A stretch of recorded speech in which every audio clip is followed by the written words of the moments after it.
Martin Luther King, born Michael Luther King, was an extraordinary citizen of America, citizen of the world, and proud African American. Martin Luther King, in my estimation, is one of a handful of the most important Americans to ever live. It's hard to say who are the top 3, top 5, top 10, but no list of influential Americans could ever be written with any degree of credibility and it not include the contributions of Martin Luther King, who in effect was the leader of whether one calls it the second or the third chapter in the American Revolution/evolution, Martin Luther King. I think it is helpful, it's important, it's necessary, it's needed for us to continue to celebrate Dr. King's birthday every year. But I often pause and wonder if in the mainstream of popular recognition, if what the national media does, which is play a very short clip of powerful words that Dr. King uttered at the 1963 March on Washington, powerful words about the dream that he had, if that short snippet does complete and absolute justice to this man's contributions. Because it's common to understand and to know Martin Luther King as a powerful orator, as someone that could grasp a crowd and speak with the King's English, alternating from prose to poetry in such a flawless fashion with not a single error in enunciation or pronunciation. It's common to think of this great man as simply this powerful orator, this inspirational figure. And he is, and let us never take away from him, all of that. But ladies and gentlemen, he was so much more. And the reason why he's so much more, and the reason why a complete analysis and a complete study and a complete discussion about who he was is necessary is because if we are going to role model ourselves as leaders or as citizens after his work, we must understand him past the caricature, which today is not an unfavorable caricature, but what I might say is an incomplete caricature. So in addition to being this great orator, in addition to being this inspirational leader, what else was Martin Luther King? Martin Luther King was a brilliant strategist, a strategist who didn't mind working against the grain. So when Martin Luther King hit the public scene for the first time in 1955, it was after Rosa Parks refused to give up her seat on a bus in Montgomery as a part of an effort that had been organized by the local chapter of the NAACP to challenge the city ordinance in Montgomery, which required passengers on a bus to sit separately as a result of race. And Martin Luther King was thrust into a position of leadership. And in that position of leadership as president of the Montgomery Improvement Association, Martin Luther King seized upon the idea and the notion that it was not enough to challenge segregation in the courts, that it was necessary to also do it with the use of direct action, which in Montgomery resulted in a boycott or an economic protest. Now, I might remind you that this is 1955. It's but 1 year after the most important Supreme Court decision in American history. The case of Brown versus the Board of Education of Topeka, Kansas had been decided 9-0, argued by Thurgood Marshall, a lawsuit architected and envisioned in the 1940s, not simply by Thurgood, but mostly by that time, the late Charles Hamilton Houston, the dean of the law school at Howard University. And the leaders of the approach of using the courts to knock down the walls of segregation were absolutely horrified that this 26-year-old preacher from Atlanta, who was down in Montgomery, somehow thought that boycotts and marches were necessary. Marshall was livid. The people in the NAACP were livid. They felt that the way to achieve the end of segregation was primarily and simply by using the course of litigation. After all, on their side, they had a 9-0 decision of the United States Supreme Court, which they felt was precedent enough to go throughout the South, go throughout the lower courts, and use that precedent to slowly but effectively whittle away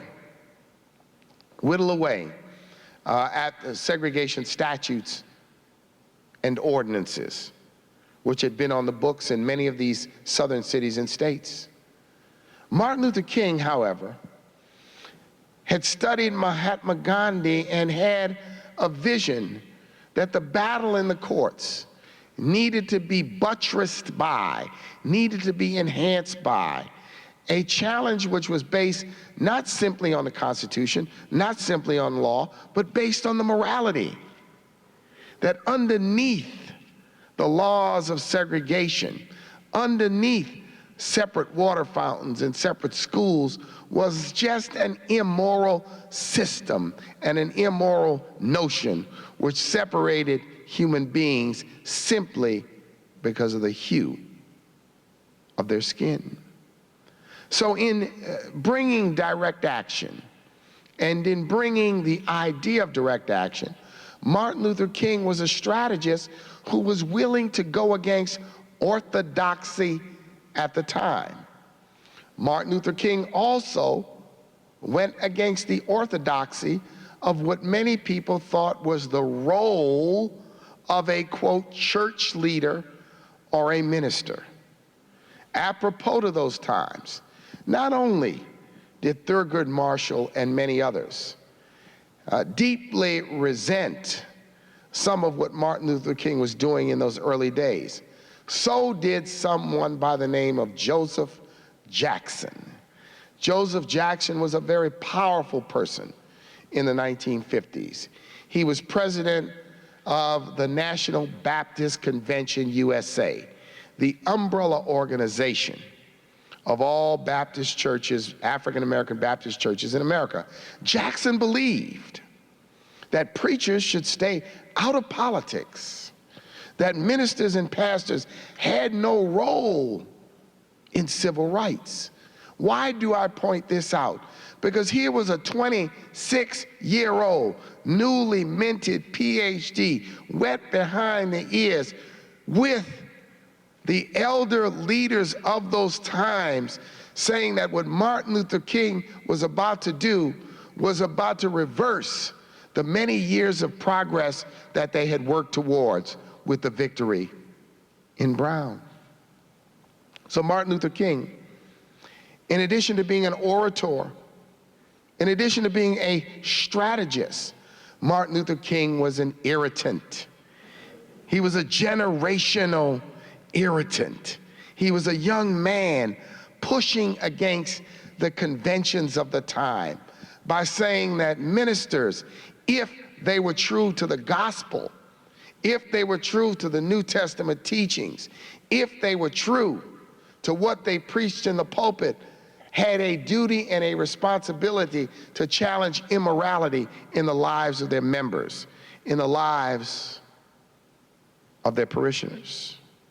So Martin Luther King, he was once an orator, he was a strategist, and he was an irritant. Martin Luther King was also a man of tremendous humility. Tremendous humility. For example, it is common for many to say that the March on Washington was devised by and organized by Martin Luther King. The March on Washington was not devised by nor organized by Martin Luther King. The March on Washington in 1963 was devised by and organized by a man by the name of A. Philip Randolph. A. Philip Randolph. Asa Philip Randolph. There's a statue of him in Union Station in Washington, D.C. Who was A. Philip Randolph? He was the president and founder of the Brotherhood of Sleeping Car Porters. He was a prominent union leader. He was the only African-American member of the AFL-CIO Executive Committee in the 1940s and the 1950s and the 1960s. Now, Randolph had threatened in 1941.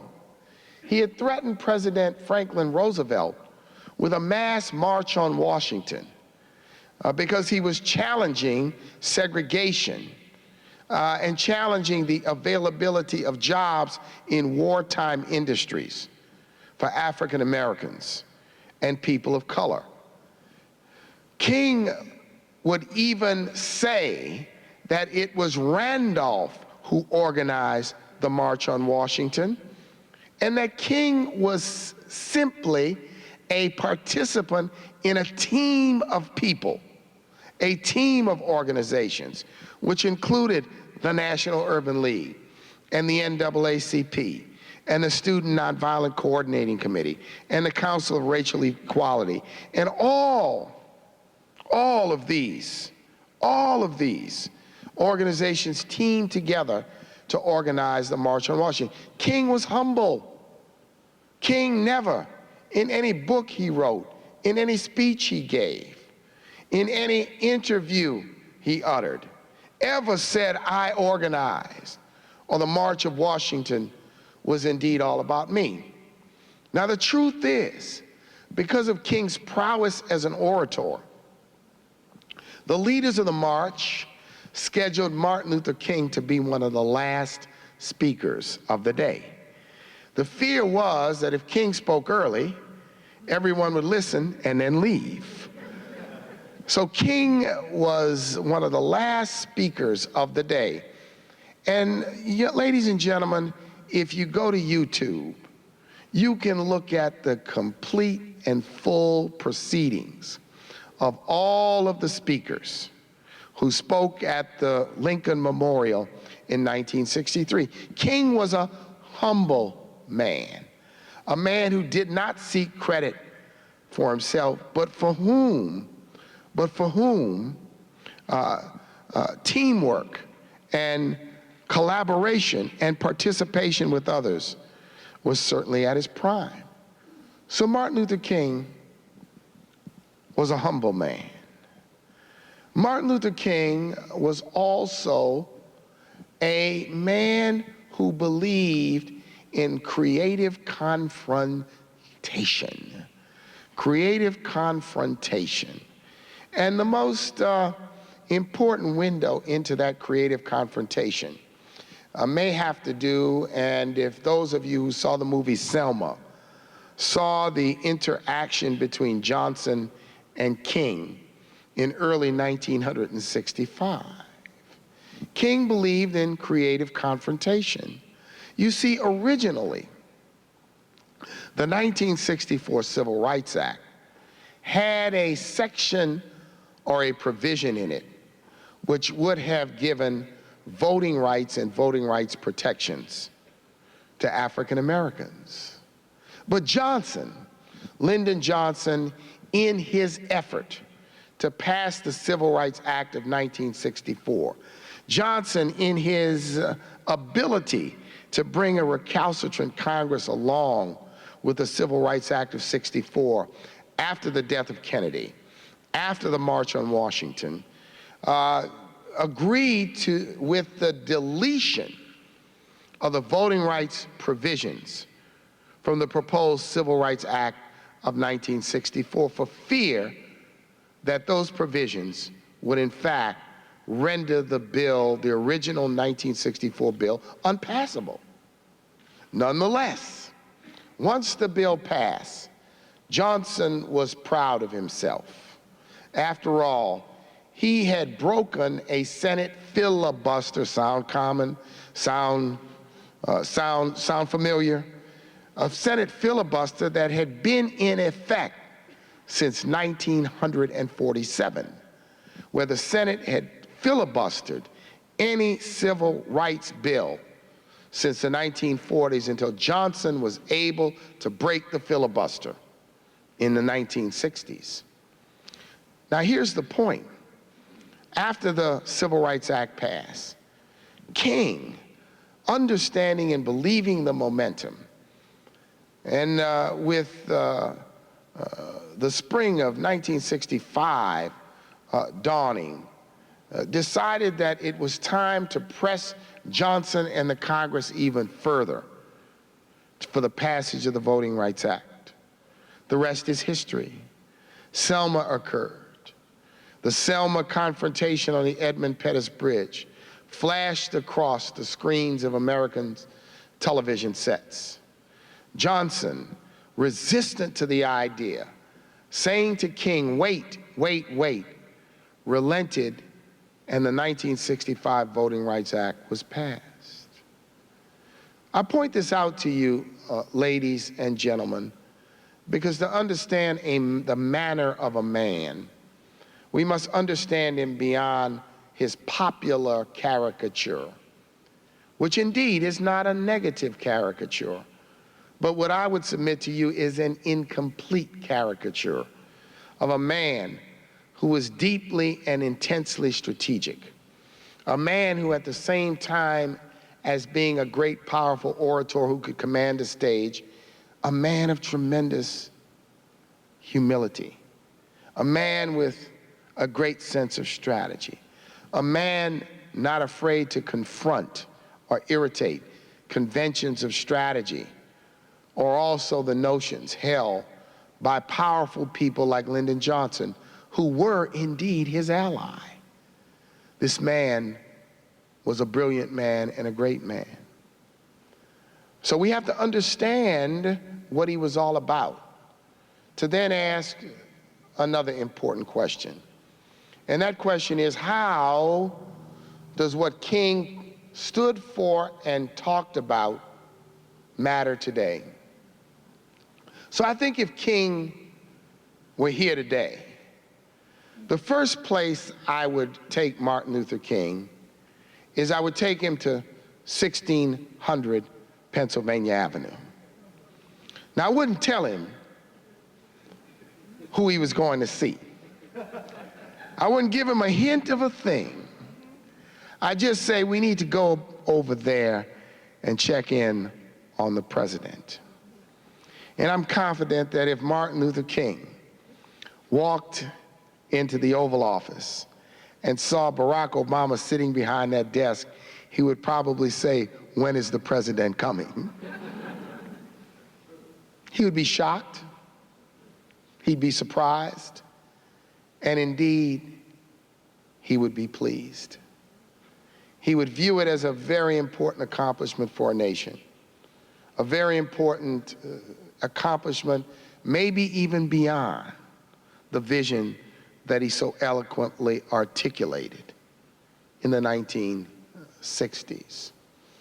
But then if I gave Martin Luther King and said, Dr. King, sit down, after he shook hands with the president, after he exchanged pleasantries with the president, I said, Dr. King, let me sit you down for a briefing on 21st century America. And I would start by saying, you know, Dr. King, let me share this with you. Today, there are nearly 10,000 elected officials around the nation who happen to be African American. And he'd shake his head and nod in agreement and with pride. I'd say, you know, Dr. King, today, if you look at the corporate suites of America, there have been no less than maybe 10 or 15 African American men and women, and if you add women and Latinos, it may be 20 to 25, that have held the highest position, the chief executive officer's job in America's Fortune 500 companies. And Dr. King, even though we know it doesn't go far enough, would nod indeed in assent. And then if I simply went down all of the important accomplishments, the people who have been recognized, the individual accomplishments which are considerable, Dr. King would nod in agreement. He would smile with some consent. But then if I said, you know, but Dr. King, let me share some other challenging statistics with you. Dr. King, did you know that in any given year in America, 10,000 people die as a result of gun violence?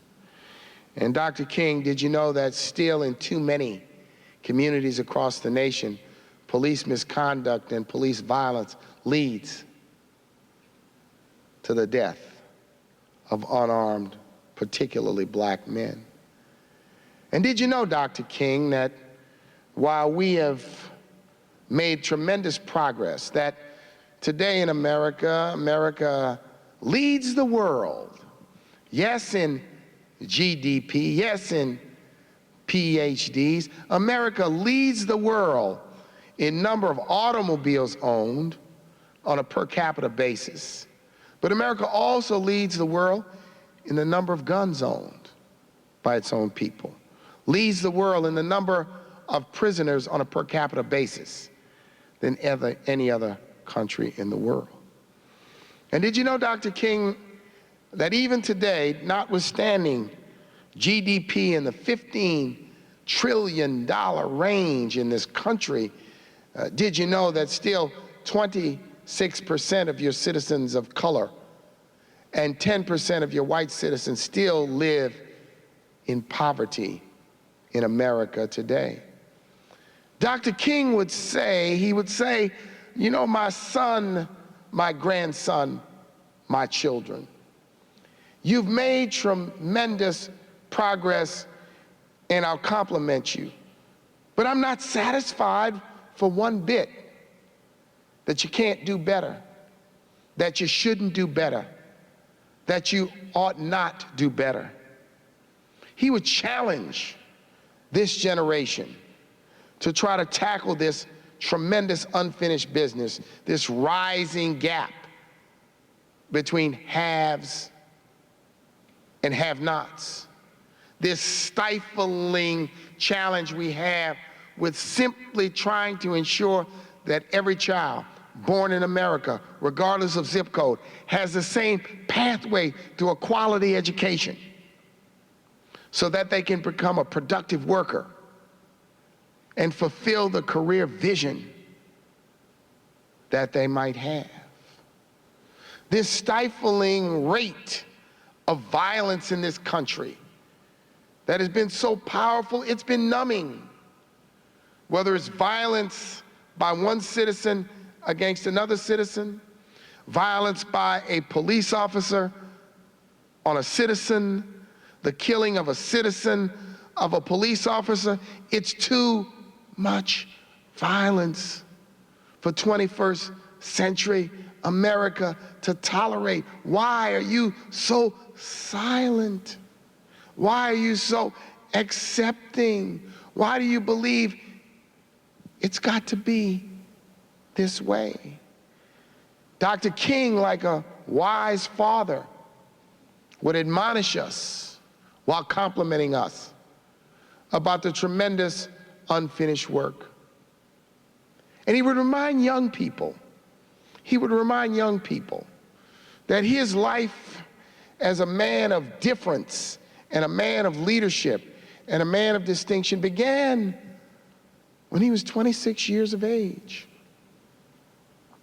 He'd remind us that when he stood before the statue of Lincoln and uttered those words of tremendous eloquence, he was but 34 years of age. And he'd say, remember that in those days and in those times, America was led by a president elected at the age of 43, with an attorney general in his late 30s, and that all of the leaders of the civil rights movement of the 1960s, with the exception of A. Philip Randolph, were primarily people who were 40 and under. He would say that the transformation and the change that this country needs will come from its young. It will come from today's students. It will come from the millennial generation. It'll come from emerging leaders. It will come from those who understand that what we build today will affect the lives they live tomorrow. So, University of Rochester, as we remember Dr. Martin Luther King, as we think about his tremendous achievements and his tremendous accomplishments, let us not pigeonhole the life and the work of this man into a simple caricature of an orator who uttered great words. Let us not see him as an idle dreamer or simply a thinker. Let us remember him as a man of deep spirituality, a man of action, a man of humility, a man of confrontation, a man who was not afraid to run against the grain, a man who was not afraid to challenge generational conventions of those times. And let us carry his message forth. At a time when we are witnesses to a debates and discussions around who will be the next leader of the free world, that sometimes make you wonder if you're looking at a 21st century version of the Three Stooges or a human transformation of SpongeBob, Patrick, and the Star. Whether you're looking at Saturday Night Live transformed into Wednesday night cable TV. Dr. King would also remind us that hope and civility, that faith in the future, that we are strong if we don't turn on each other, but we turn to each other. And that the idea and the notion that America can move forward in the 21st century by building walls instead of bridges, by erecting barriers and bans instead of building a symphony or an orchestra of voices for justice and freedom, that if America embraces that, then America will be turning the hands back. But if America re-embraces the vision of an America where children from any race and any background and any creed will and can join together with children of any other race, background, and creed to transform this nation, into a 21st century citadel of freedom and justice for all, then we will have fulfilled his work and completed his vision. So on this, the 29th day of February, Dr. King, I apologize, we're a little late, but happy birthday, Dr. Martin Luther King. A production of the University of Rochester. Please visit us online and subscribe to our channel for more videos.